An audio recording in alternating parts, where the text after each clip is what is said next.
Earlier on, I showed you the JB Hi-Fi mobile app, and I showed you how if you tried to actually log in, doesn't matter if the credentials are right or not, if you tried to get the app to talk to the API backend over HTTPS and the certificate was invalid, for example, when Fiddler served up its own route and the device didn't trust it, then the app responded and said, hey, we can't trust the SSL connection. In fact, it specifically said SSL connection.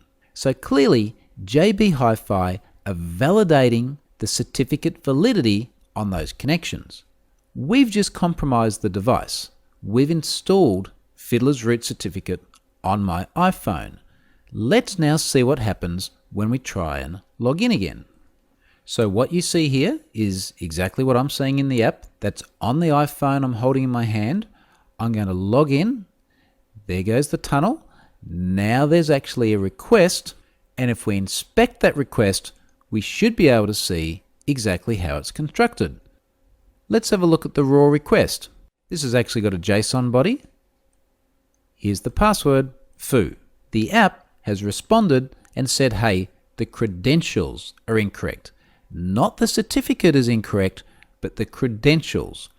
This app is now very happily proxying the data through Fiddler, and we're intercepting it, and we can do all the same sorts of things we did earlier with HTTP connections in terms of modifying requests, modifying responses, simply because the device trusts Fiddler's root certificate, and when the app checks for certificate validation, everything checks out and it's entirely happy to make the connection.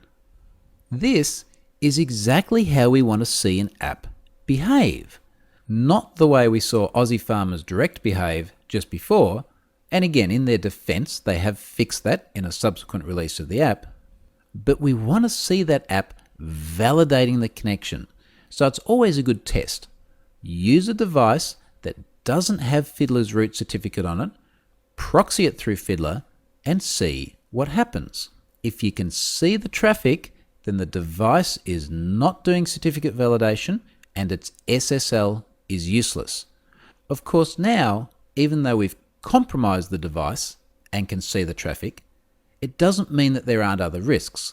And again, it goes back to all the sorts of other things we've looked at in this course. We've now just simply taken the fact that it's HTTPS encrypted traffic out of the picture. We can put that aside and focus on things like parameter tampering or modifying responses. Now there's one other example I want to go and take a look of that's another real-world app that shows yet another problem with the way we implement SSL in mobile apps. Let's go and take a look at that one now.